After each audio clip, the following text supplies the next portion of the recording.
अस्सलाम वालेकुम वरहमतुल्लाहि वबरकातुहू। शलवार के बाद हम कमीज़ को बनाते हैं। तो कमीज़ में सबसे पहले हम दामन को बनाएंगे।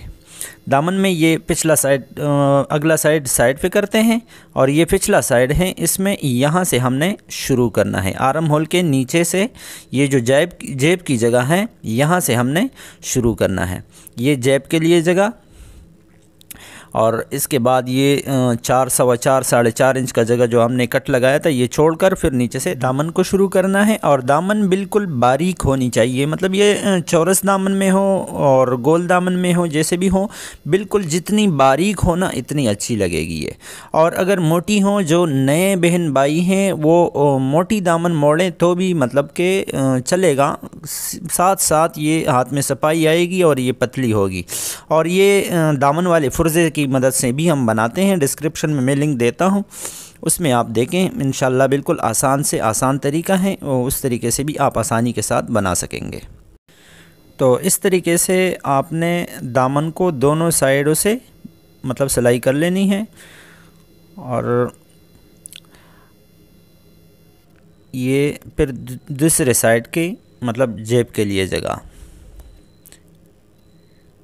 ये इंशाल्लाह इस पे करीब से मैं वीडियो बनाऊंगा। इंशाल्लाह आपको सिलाई भी नज़र आएगी।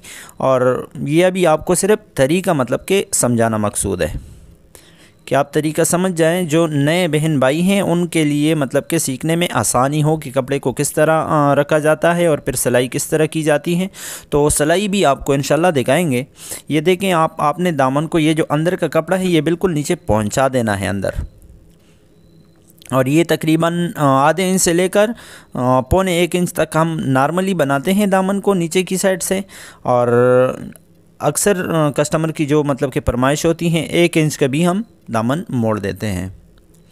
यहाँ पर अगर दागे निकल आते हैं तो उसको टेस्टर की मदद से या किसी पेचकस वगैरह की मदद से अंदर कर लेनी है। ये दामन कमीज़ के पिछले साइड का दामन मुकम्मल हो गया है। इसके साथ तीरा हम अटैच करेंगे। कटिंग में चूँकि एक बात मैं भूल गया था कि कमीज़ का जो बैक हिस्सा है उसका तीरा जो 1 सूत्र मैंने कम काटा था। क्यों काटा था? तो वो इसलिए कि यहाँ पर तीरे को मैंने मुकम्मल मतलब पूरा काटा है और 1 सूत्र ये बैक हिस्से से बड़ा है। क्योंकि ये जो कमीज़ वाला ये जो है कपड़ा है ये आड़े में है, तो ये हम खींच के लगाएंगे तो इसमें बाद में चुनट नहीं आएंगे। और ये देखें आप, इस तरह आपने तीरे को रख लेना है। एक हिस्से को नीचे, ये उल्टा साइड, और ये एक साइड को ऊपर, ये सेंटर। और तकरीबन आधे इंच का सिलाई आपने लगा लेनी है यहाँ पर।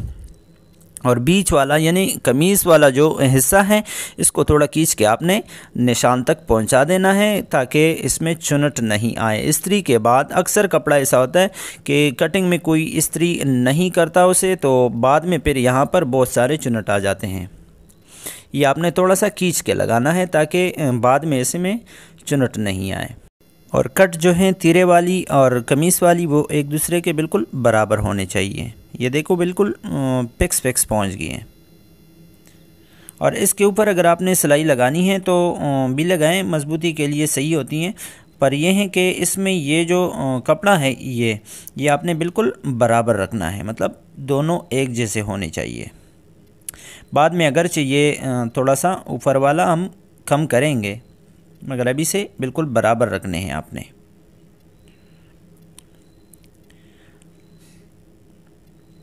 ये बैक साइड का मतलब कि दामन भी हो गए हैं और इसके साथ तीरा भी अटैच हो गए हैं। अब फ्रंट साइड का देखते हैं। इसमें एक बात आपको और भी बताता चलूं कि इसमें अगर किसी कमीज़ में एक साइड का जेब हो तो ये जो जगह है यहाँ पर आपने मतलब फ्रंट साइड में पहले और बैक साइड में बाद में ये जेब की जगह बनाना है। तो आपकी जेब जो है साइड वाली वो ऑलरेडी दाएं साइड पे आएगी, मतलब आपको सोचने की ज़रूरत नहीं पड़ेगी कि मतलब कौन सी वाली साइड पे हमने जेब को बनाना है। दाएं साइड पे बनाना है तो बस ऑलरेडी अगले में पहले और पिछले में बाद में जेब की जगह बनाएं तो आपकी जेब ऑलरेडी दाएं साइड पे आएगी। और इंशाल्लाह इसी तरीके से हम कोशिश करते हैं कि आपके साथ स्टेप बाय स्टेप काम में शेयर करता रहूं ताकि जो नए बहन भाई हैं उनके लिए आसानी हो और वो काम सीख सके आसानी से। तो इसके बाद हम इंशाल्लाह साइड जेब को बनाएंगे। इसमें चूँकि फ्रंट का जेब नहीं है इस सूट में, तो इसमें 2 साइड के जेब हैं वो बनाएंगे और गोल जेब बनाएंगे बिल्कुल। उसका भी मैं आसान तरीका आपके साथ शेयर करने वाला हूँ। वीडियो को गौर से देखें और वीडियो को स्किप ना करें। और जिसको समझ नहीं आ रहा है तो वो दोबारा देखें, इंशाल्लाह समझ आ जाएगा।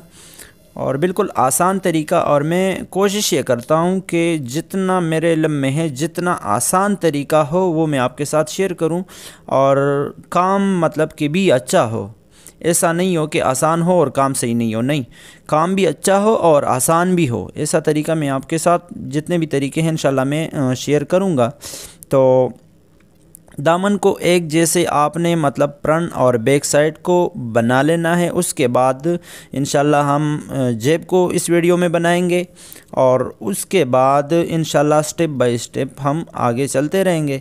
तो जिन भाइयों ने चैनल को सब्सक्राइब नहीं किया है तो उनसे गुजारिश है कि चैनल को सब्सक्राइब करें ताकि वक्त पर आपको नोटिफिकेशन मिलती रहें।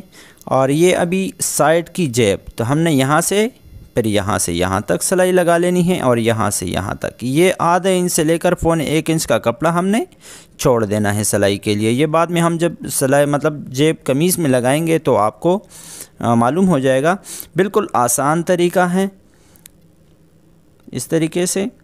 और फिर यहाँ से यहाँ तक, यहाँ पर रिवर्स में आपने इधर निकलना है।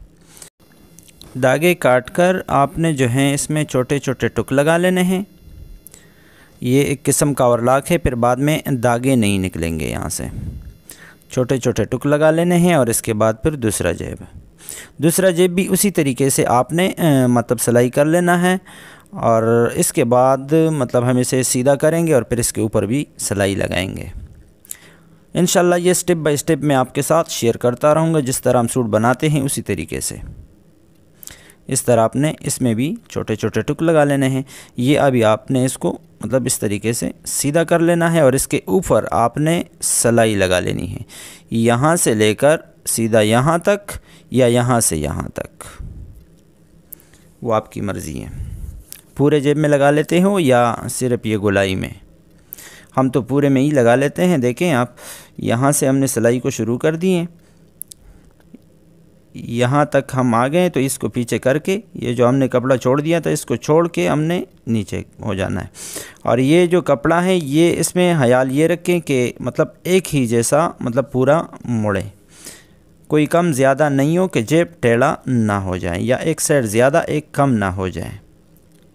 यहाँ से भी आपने इसको छोड़ देना है, ये आपने छोड़ देना है सिलाई के लिए। ये हम जब सिलाई करेंगे और इस तरीके से आपने चेक करना है कि जेब कहीं एक साइड पे ज़्यादा या कम तो नहीं है, दोनों साइड एक जैसे हैं कि नहीं। और ये बीच है मतलब निशान है, इस निशान की भी ज़रूरत पड़ेगी। दूसरे जेब को भी इसी तरीके से आपने सिलाई कर लेना है। इसके बाद इंशाल्लाह चाकपट्टी वगैरह वगैरह जितने भी कुछ है उसका मैं वीडियो आपके साथ शेयर करूँगा। और ये चूँकि वीडियो लंबी हो जाती हैं तो इसलिए आपके लिए भी मुश्किल होता है, तो मैं वीडियो कोशिश करूँगा कि 8-10 मिनट से ज़्यादा नहीं हो। तो ये मुख्तसर और इसी तरीके से मुख्तसर वीडियोज़ में आपके साथ शेयर करूँगा। ये जेब बन गई हैं और अपना बहुत ख्याल रखिएगा। वीडियो अगर अच्छी लगी हो तो लाइक कीजिएगा। अल्लाह हाफ़िज़।